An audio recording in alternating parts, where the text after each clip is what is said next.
Well, guys, weekly wrap time. Chris and I are back together, and we've got a big week in store for Triple Crown. So we'll get straight into it, Chris. Yeah, it's all happening. Yeah.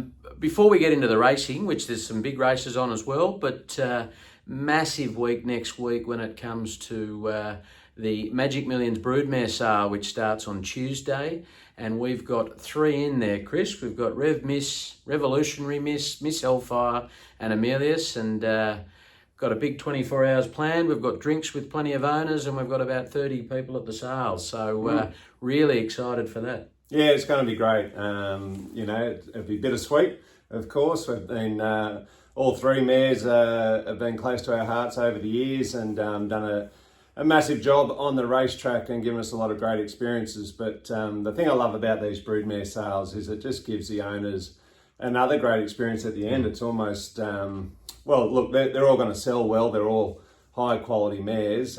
We know that, but I guess it's almost like going and cheering them on in another group race and seeing how they go. But it's exciting, sad at the same time, but yeah, it'll be a great day. It's a 2-day sale, but it's a 1-day sale for us with all 3 going through on Tuesday. And I can't wait to get up there. And then after that, we start looking at yearlings, the yearling section coming up after that as well. So busy times.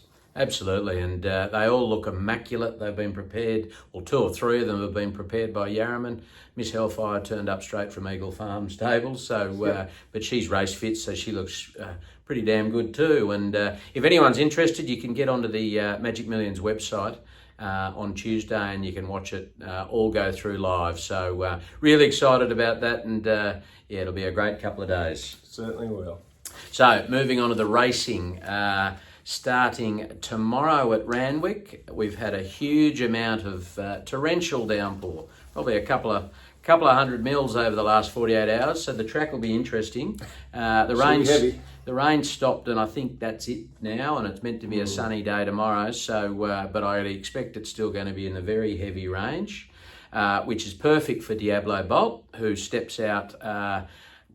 He had a short little freshen up, and he's back to the races, and really excited to get him going. Benchmark 94 over a mile, so he's definitely going to want further, but and it's a relatively strong race, but really excited to get him going. Yeah, can't wait. See the old champ back after having a crack at the Manion Cup last preparation. Absolutely. You're right, 1,600 metres, a bit short of his best. He will be wanting it further, but I can't get out of my mind first up last prep over the mile. He won by 7.5 lengths. So that was one hell of a race. But as you say, a tougher race this time around. Obviously a heavy track first up. He's going to take a lot of improvement out of this, but just can't wait to get him underway and see how he goes. I'm sure he'll run well. And then we'll look to step him up in trip again, and I'm sure he'll go even better. Not carrying a huge amount of weight. We're claiming with 2 kilos off. So informed jock. Yeah, so looking forward to seeing him go round.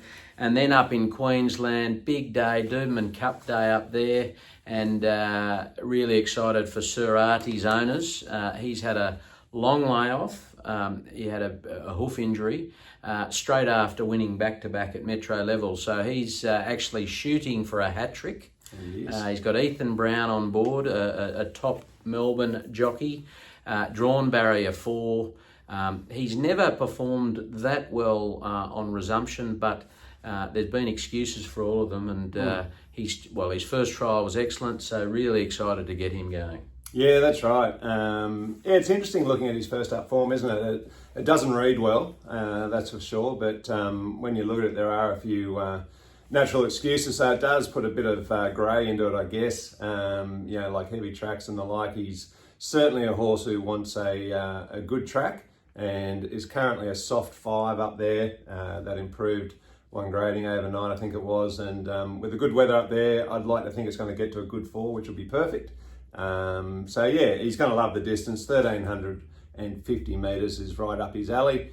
I think he'll run really well. I think obviously the question mark is that first up form. So we'll find out a lot more again there tomorrow. But fingers crossed he can get the hat trick. That would be one hell of a way to start the preparation for him. But without doubt, as you do look through his form, probably third up is probably where he's really peaking. But yeah, it's going to be great to get him underway as well. He's a great horse, and I've been looking forward to his return.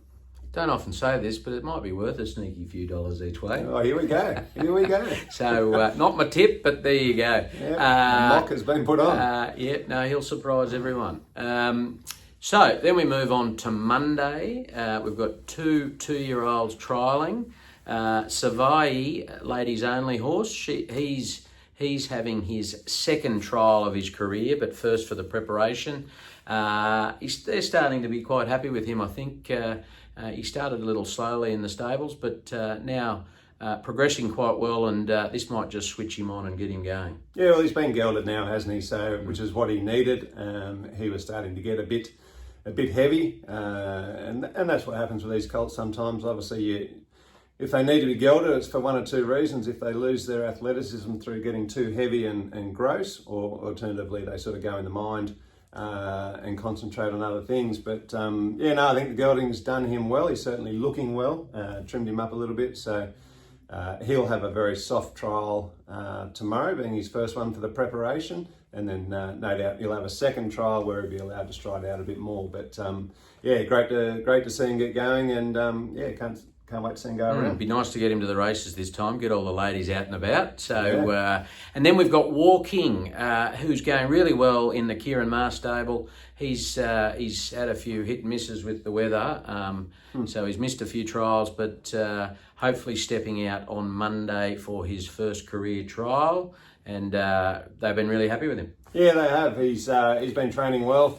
Down there at Bong Bong. He's had a couple of nice jump outs now, so he's ready for this trial, and it's going to be a great experience for him. He too will have a pretty quiet one as well. Won't be asked to do too much. It's all about having a good educational experience and something that they get a lot of confidence from, and then they can sort of kick on a bit from there. So no, that'll be exciting. Yeah, looking forward to it. On Monday. Moving on to Tuesday, we have Merchant Lady stepping out for her first trial of the preparation. She's another one that's had a long layoff. She had throat surgery. We were a bit disappointed with the second half of her last preparation, but we found she had a pretty decent excuse, Chris, and she's come back really well. They're very happy with her up there. Todd is very happy, and can't wait to get her going as well. Yeah, as it turns out, you need to breathe to perform at your best. But no, it wasn't that dramatic, but certainly enough to impact what she was doing for sure. So, these throat ops are, relatively commonplace. They're very effective these days, much more effective than what they used to be, say, 10 years ago. Really looking forward to getting her back. She's a talented filly, and I'd love to see her back to her best, because she's got a lot to offer if she does get back to those heights. Absolutely. So then we move on to, Wednesday, Thursday, Friday. We've got Capital Asset. They do things a little differently in Victoria. So Capital Asset's got a number of options available to him. And we'll just try to find the best one for him. But he probably returned to a little bit of form last start, Chris. He'd been a bit disappointing, but he just missed out by a whisker on getting the result. Certainly was. Last start, and we'd love to see him go that one better this time. Yeah, 100%. I was agonisingly close that last run. Oh, yeah. I thought he was going to win that, and it was by a whisker or a pimple or whatever description you want. There was nothing in it, that's for sure.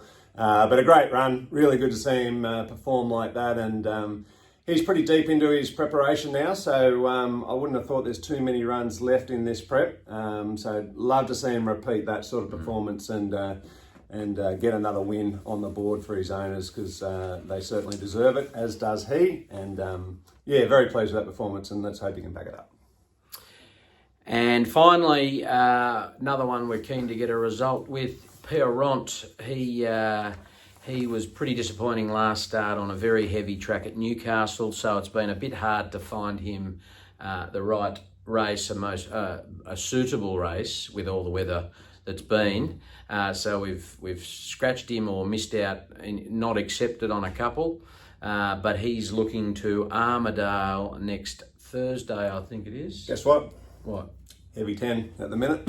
So let's hope that improves. Scared me then. I was, yeah. Let's hope that improves but- dramatically. But it will. It will. It's meant to be sunny next week, Good. and Armidale, you would know, gets very, very hot. Yes. Not really, but 1900 Class 1 maiden plate. It's great. We really want to get him out over that trip. I think he's had a couple of cracks at it Yeah. now, but just need to get a dry track and a good barrier. Not asking for much, and Nope. I reckon we're going to be close. Could not agree more, Samuel. Righto, that is the week. As I said, very big week. Good luck to all of the owners with mares being sold, or mares in filly. And good luck to all those runners tomorrow and during the week. But now we move on to red hot tip time. And I was looking at our results from last week and thinking, we're just offering something to everybody. Aren't we what? We've got the short priced favourite backers covered. Well, Chris does anyway with Sir Delius. He and you did Didn't well he if you perform got well? on when Chris told you, because it was 260 then, and he came into 170 and smoked them. That's what happens when we release the red hot tips. The odds just come tumbling. Sure. Chris, you picked up an each way with written in code. At $1.70, so you're really helping people out. Collectors And are I'm collectors. going to say I had a very good day. Cool Archie, $10. That was good. That was So very nice. Juicy hopefully, odds. Cool Archie $10 and floating each way $2.20. So I'll that's take better that. than both of yours. So 4 results for the weekend. I thought that was pretty good. So Happy with that. what do we got? What have we got? I've only got one bet this weekend, and that is betting It's on. sure to be $1.60 or something like that. No, well, betting on the fact that I can't string too many winning weeks together. I think I've had about 3 in a row, and I'm betting on the fact that I can't do 4, so I'm staying out. I'm going to leave it to you this week. Ooh, that's a bit boring. Code for being a bit too busy and couldn't quite get through the form. Oh, righto. That happens when you only turn up half an hour ago. Yeah. Anyway, I have 4, all at Doobman, and serious value here. Serious. Yeah, I found it very difficult, actually. Don't forget the race numbers. Brisbane Race 5, the Derby McCarthy for 3-year-olds. I'm on number 14, She's Ours, at $21. Ooh, So hello. I'd look at that each way. Why not go on the nose? I thought you were on You can do a that. nose man. Yeah, but I'm Hedging trying to your be bets. everyone to everything. Everything to everyone, sorry. Race 7, the Roses. I'm on number 10, Polymnia, paying $6. Race 8, the Doobman Cup. There's some very good horses in it. Prior to Jenny will be winning by about 15 lengths. But I'm backing she'll get run down this time. Oh, yeah. Number 8, Elias, Okay. paying $10. And race 9, the BRC Sprint, with Hometown Advantage, or Home Track Advantage, number 17, Boom Talk, paying $20. And I'm each way again. So Haven't you changed your tune this week? serious odds, which suggests there's not much chance of them. But anyway, let's see how we go. Thanks for adding 0 value this week, Chris. I'll be back next week, don't worry. Good luck to everyone. Have a great weekend. Hopefully the sun comes out for everyone that wants that, and hopefully it rains for everyone who wants that down south and in the bush. But enjoy your weekend, and we'll see you next week. Have a great weekend.